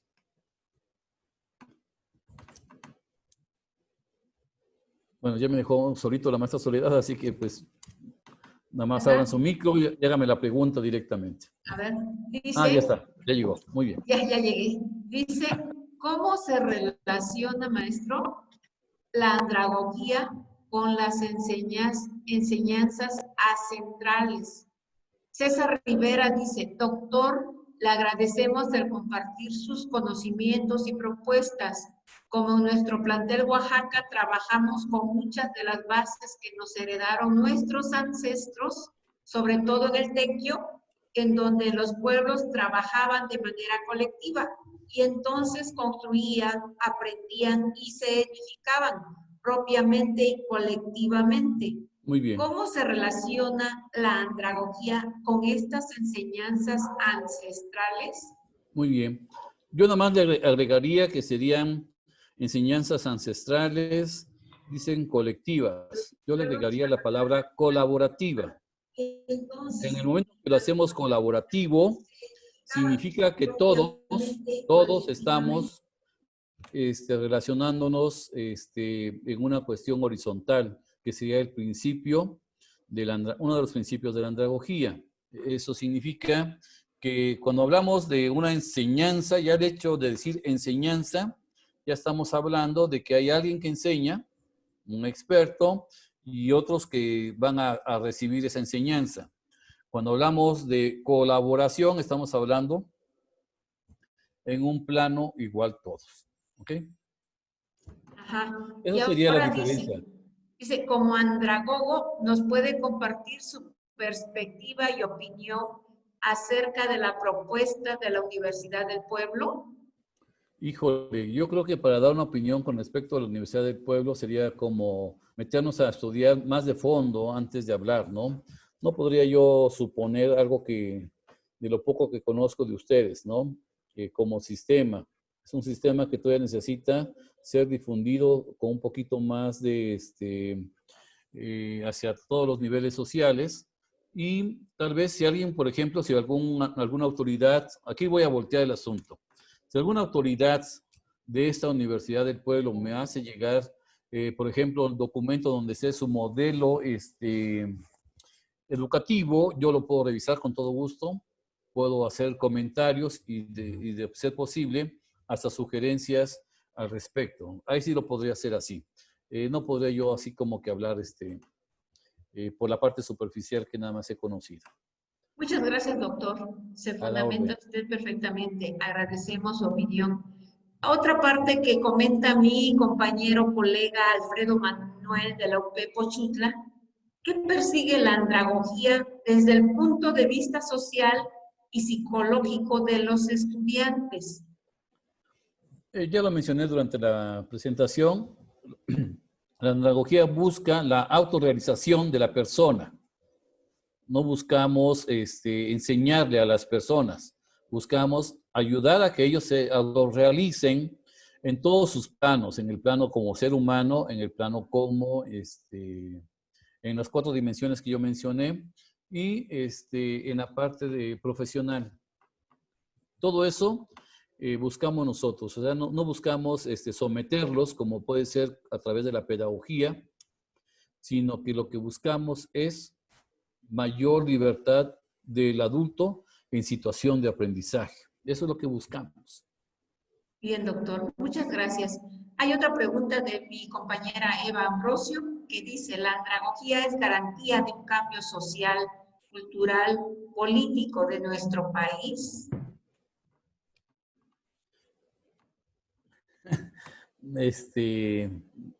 Yo creo, todas las teorías son buenas, no me acuerdo quién lo dijo, todas las teorías son buenas, pero desde el momento en que interviene el ser humano es cuando le damos el sesgo, ¿no? Si realmente pensamos en que queremos ser andragogos y trabajar desde ahí, no nada más porque ya estoy en el nivel universitario, ahora ya soy andragogo. No quisiera escuchar o verlos mañana diciendo, hola, yo soy el andragogo que trabaja en la Universidad del Pueblo. No, o sea, ustedes no van a dejar de ser docentes hasta que no se preparen en andragogía y ser andragogos. O sea, no, el título, por decirlo de alguna forma, de andragogo se gana por la preparación que se tiene para poder actuar apropiadamente dentro del aula, no porque ya esté yo en ese nivel educativo trabajando. Entonces, yo creo que por ahí sería, si logramos que haya andragogos en un campus, por ejemplo, de la Universidad del Pueblo, si hay andragogos y estamos verificando que realmente su práctica sea andragógica y no caigamos en la pedandragogía, como decía este venezolano, con sus términos raros, entonces sí podríamos asegurar mejores condiciones de formación a nuestros estudiantes. Ahora, si a nuestros estudiantes nosotros aseguramos esa libertad en sus procesos formativos, entonces podríamos pensar que tendríamos más profesionistas críticos y reflexivos al respecto. Eso sí lo podríamos hacer a que estemos permanentemente sometiéndolos desde la pedagogía, ¿no? En la pedagogía, el estudiante le queda claro que el que sabe es el docente y es el que nos va a enseñar. Ese es el problema con la pedagogía, utilizándolas en educación superior o posgrado. Y no debe ser así, al contrario, el facilitador, el experto, debe orientarlos y ayudar a que no se salgan del camino de los contenidos que se están abordando. Pero no podemos nosotros dirigirlos ni decirles por aquí, váyanse por allá, porque, o sea, no podemos sesgarlos tampoco. Entonces yo por eso sí tengo confianza y estaría yo convencido de que podría haber mayor participación de nuestros estudiantes o participantes para poder tener una mejor sociedad. Eso sí seguro. Bien, otra pregunta, doctor, de la ingeniero Rocío Martínez. Dice, ¿qué opinión tiene sobre la educación intercultural? Pues yo digo que la educación es una, ¿no? Ya los apellidos que le hemos puesto, de educación intercultural, de educación inclusiva, de educación no sé qué, esos son apellidos que le hemos buscado, ¿no? La educación tiene, desde su concepción máxima tiene que ser inclusiva, intercultural y todo lo que, esos apellidos que lo que ha provocado es como dividir la educación, ¿no? En el sentido de que nada más estos pueden ser esto, nada más estos pueden ser el otro. No, toda la educación debiese ser así, intercultural, y tiene que, o sea, imagínense Oaxaca, yo lo decía en un pensamiento en Facebook hace como 6 años, ¿no? ¿Se han dado cuenta? Los estados de la República Mexicana, cuyas culturas ancestrales han sido las mejores, no nada más nacional, sino a nivel mundial, somos los que tenemos, presentamos mayor rezago educativo actualmente. ¿Por qué? Yo no encuentro explicación todavía, ¿no? ¿Por qué Oaxaca, que tuvo cultura zapoteca, mixteca y todo lo demás, y allá en Chiapas, nuestros hermanos con la cultura maya, ¿por qué y más hacia abajo, por qué somos los estados con mayor rezago? Debiésemos tener, digo, si no ser los mejores del país, estar en los mejores puntos de conocimientos y no lo tenemos. ¿Se dan cuenta? Lamentablemente. Algo tenemos Sí. que hacer ahí. Algo tenemos que hacer ahí. ¿Ok? Bien. Sí, hay el compañero Artemio Martínez quiere tomar la palabra. Sí, buenas tardes. ¿Me escuchan? Sí, te escuchamos. Me gustaría verte también. Bueno, es que ahora sí ando como los alumnos buscando señal donde sea, en la punta del cerro. Muy bien. Entonces, disculpe. Me gusta, doctor, muchísimas gracias por su participación. Me gusta mucho la gran diferencia que hace usted entre lo pedagógico y lo andragógico netamente en el aula. Me llamó mucho la atención eso, porque como docentes de la universidad o de cualquier escuela, de cualquier ámbito o nivel educativo, recaemos en eso, en la practicidad. Pero lo que siempre ha sido el talón de Aquiles del profesorado es el ámbito de la Alguien está evaluación. compartiendo, maestra Soledad. El ámbito de Ahí. la evaluación. Perdón, Artemio. Voy a Sí, pedir a todos los asistentes que no compartan cosas que no. Estamos Sí, escuchando. porque hay algo que se está viendo ahí. Sí, entonces ahí le encargo, maestra. Muy bien, adelante, discúlpame, Artemio. Adelante, por favor. no, para nada. Bueno, decía que en el ámbito educativo todo recae al final en una numeración, en una evaluación, pero ¿cómo podemos sobreponer todo esto? Háblese del constructivismo, de todos los modelos educativos o los principios pedagógicos.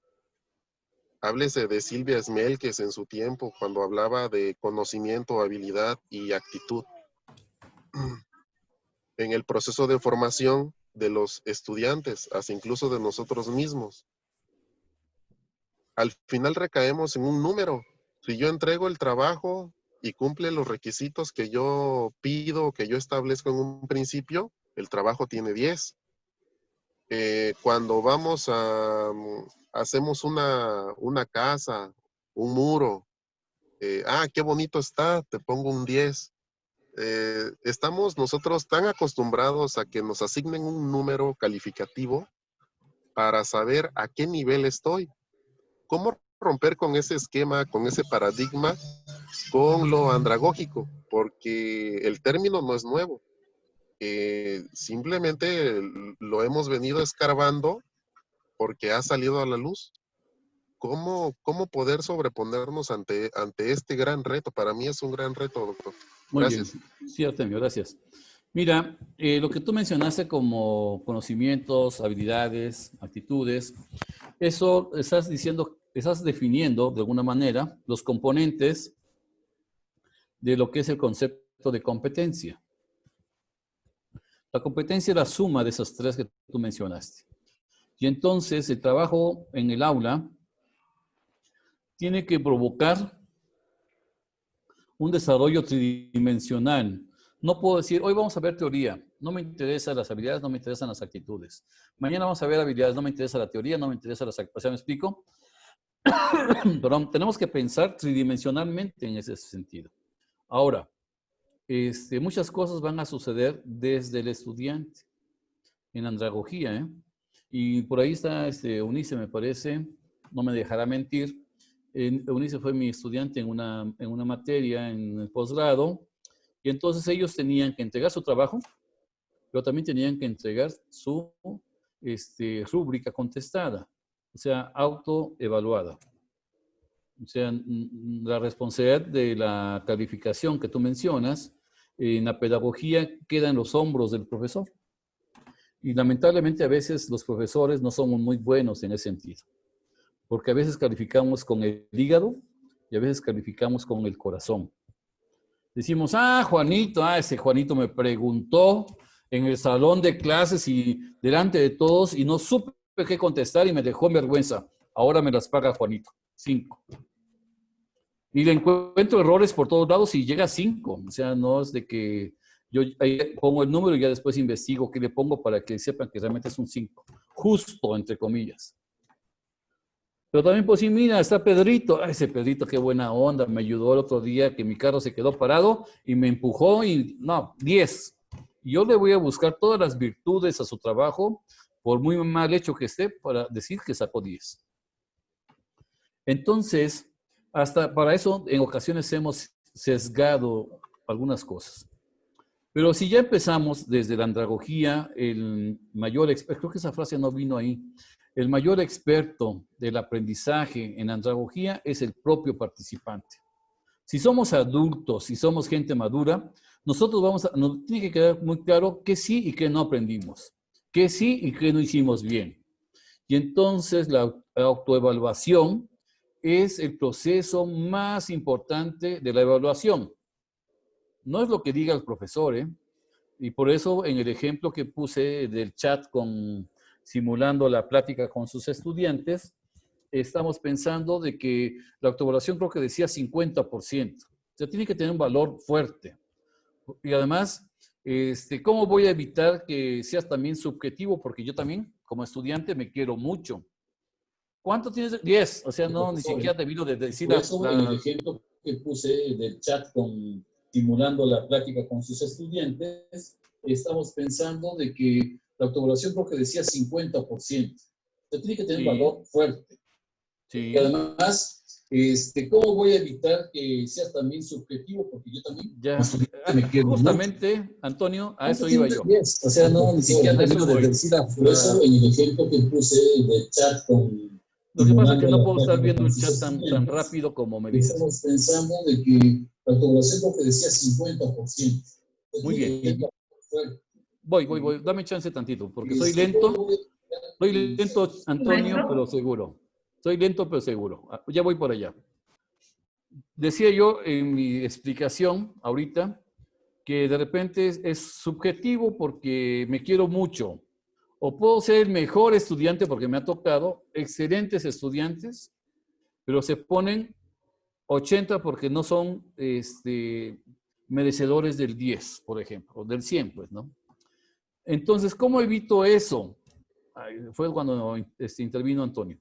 ¿Cómo evito yo la subjetividad? Bueno, ya me dijeron qué productos de aprendizaje. El equipo 1 me dijo que va a ser un video, el equipo 2 me dijo que va a ser 2 mapas mentales.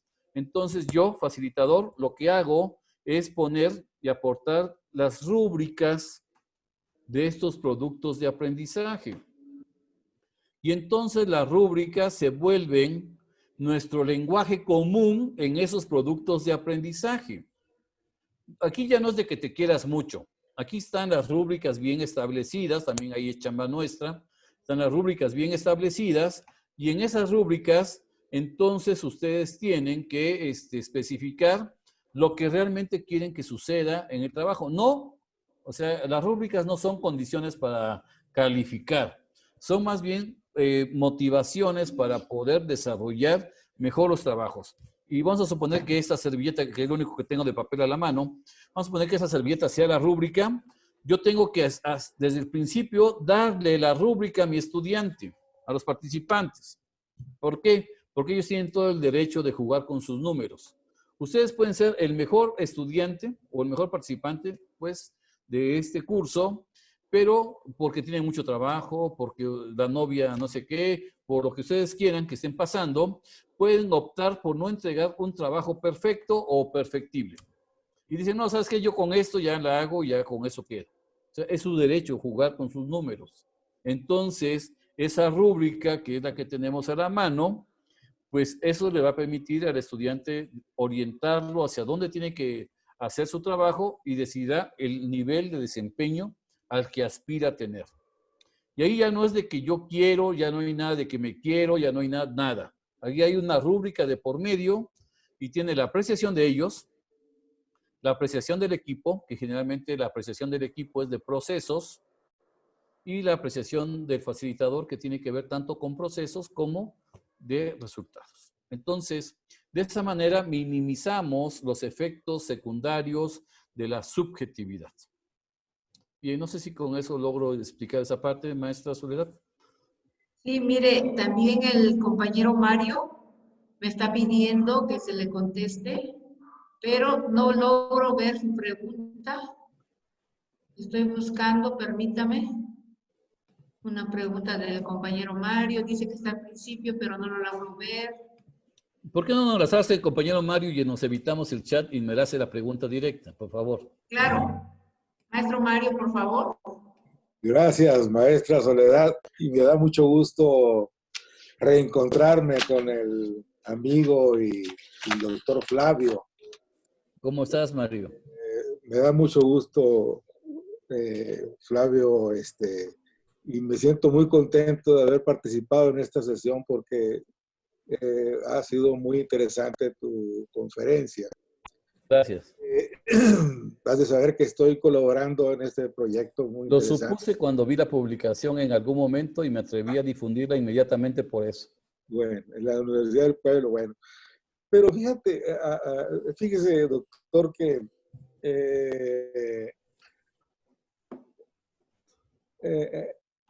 a mí me parece que en los desarrollos recientes de las ciencias de la educación ha habido mucho de olvido, de dejar como lastre inútil muchas ideas y muchos conceptos que nos vienen desde la antigüedad, ¿no?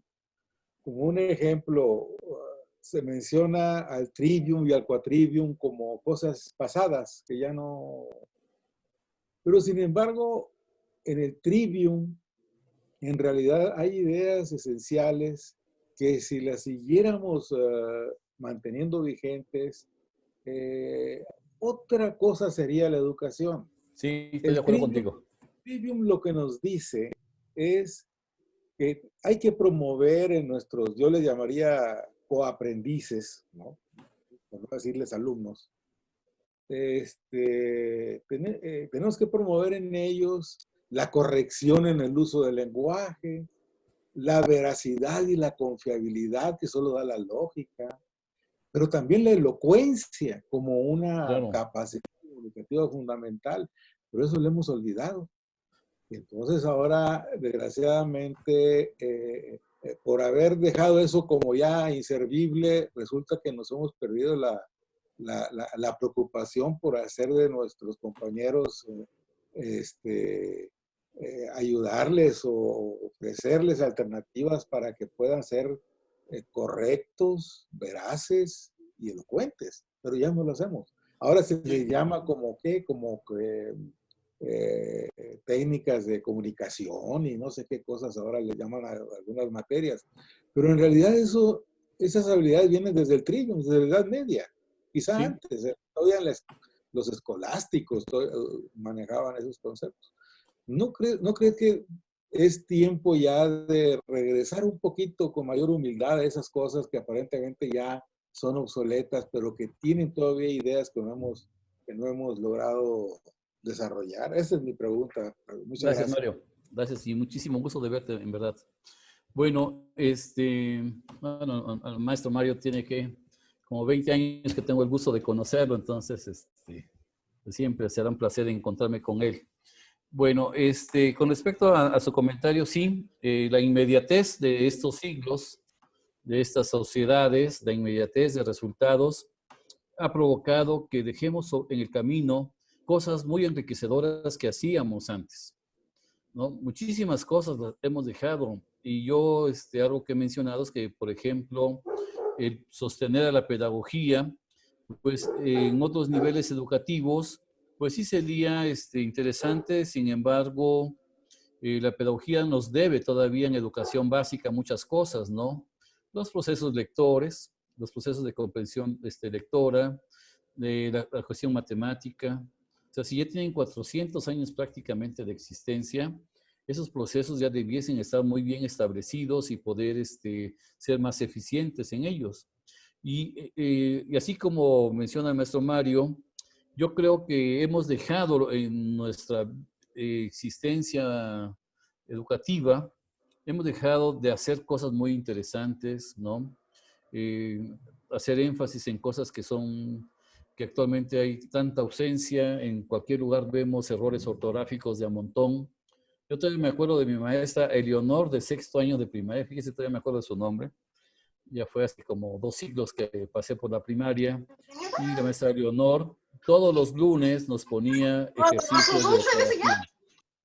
Nos ponía ejercicios de ortografía. Entonces, gracias a ella, puedo decir que tengo una ortografía, no voy a decir que del 100%, pero sí una ortografía de un 90 hacia arriba, ¿no? Y ahora vemos a muchas personas que se paran frente a un público y escriben algo y dices, Dios mío, mejor que se siente, ¿no? O sea, cosas que hemos dejado de hacer, es cierto. A mí se me hace una excelente aportación en la reflexión del maestro Mario, porque hemos dejado de hacer cosas bien valiosas, ¿no?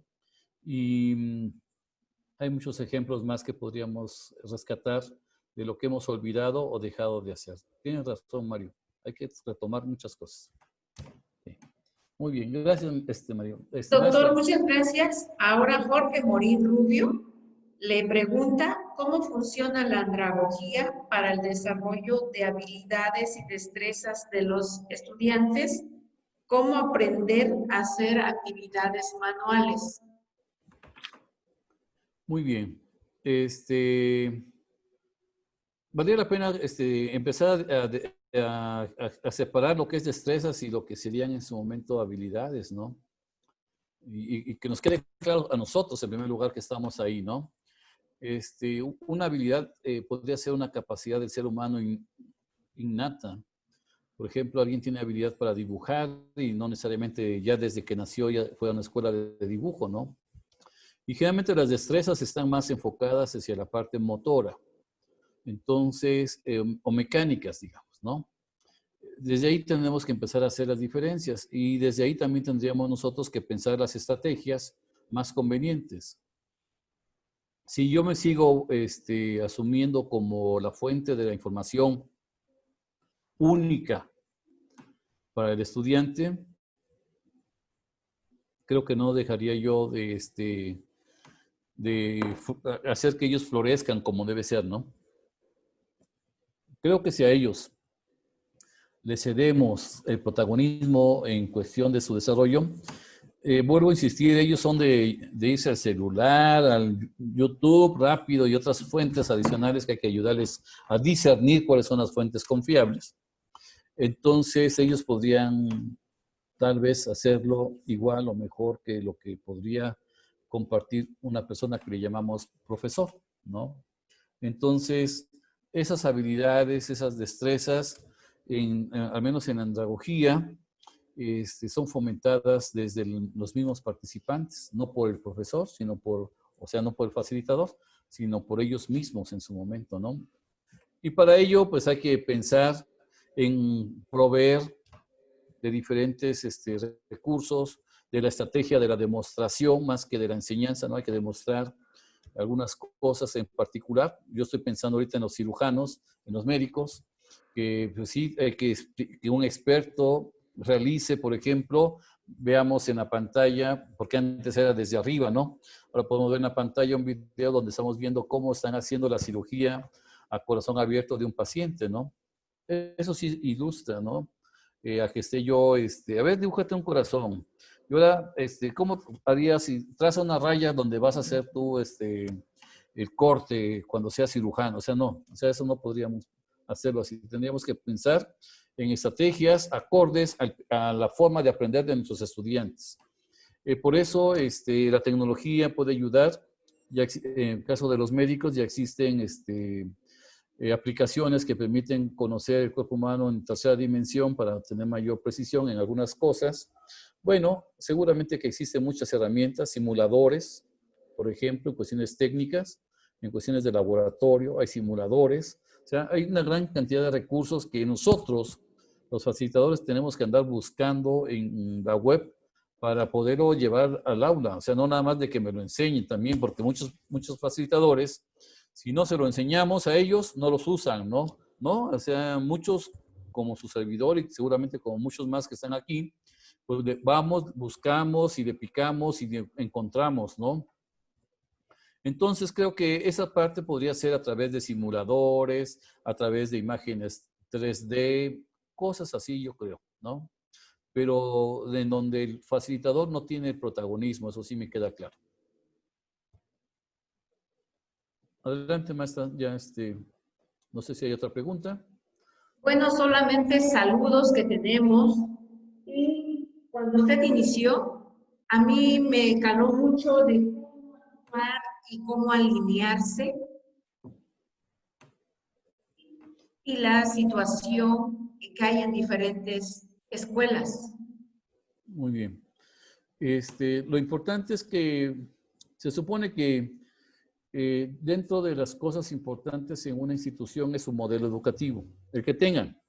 Yo respeto todos los modelos educativos, lo que yo estoy peleando es que los facilitadores que nos contratan. Encontré la solución. Las universidades que nos contratan temporalmente, o sea, por asignatura, deben de procurar llevarnos a algo que llamo yo la profesionalización del facilitador. Yo estoy a favor de la profesionalización del facilitador porque, si vuelvo a insistir, si voy a una escuela que es conductista, tengo que actuar como conductista. Si voy a una escuela constructivista, yo, como soy profesional de la educación, actúo como constructivista. Y así me alineo, mi actividad académica se alinea al modelo educativo y estoy contribuyendo con mi acción en el aula a favor de. Pero si la escuela es constructivista y yo actúo como conductista, pues seguramente que le estoy poniendo el pie al modelo educativo con mi participación en ese lugar. Y a lo mejor sí puedo promover aprendizajes con mis estudiantes, pero lo que sí no estoy ayudando es a la consolidación de ese modelo educativo. Es importante, pues, cuidar todos los elementos. Claro. Un facilitador, no nada más es el que se ve en el escenario, digamos, que sería la parte del salón, ¿no? Son otros elementos que hay que considerar para poderlo evaluar, apreciar mejor en su desempeño como tal. Gracias, doctor. Sí. Ya por último, vamos a terminar saludando a todos nuestros planteles que están en la costa, Cacahuatepec, Huatulco, Quiaije, Río Grande y Nuestra Pochutla. En la Sierra Norte, Calpulalpan, Totontepec. En valles centrales, Oaxaca, Etla y Tlacolula. En el Papaloapan, Acatlán de Pérez Figueroa y Chiltepec. En el Istmo, La Hoyaga, Huamelula, Jalapa del Marqués. En la Cañada, Cuautla. Doctor, agradecemos de parte de la universidad. Estamos, ¿cómo le diré? Con 3 puntitos. Nos quedamos en suspenso porque necesitamos que usted nos siga apoyando con esas aportaciones, sus experiencias que tiene.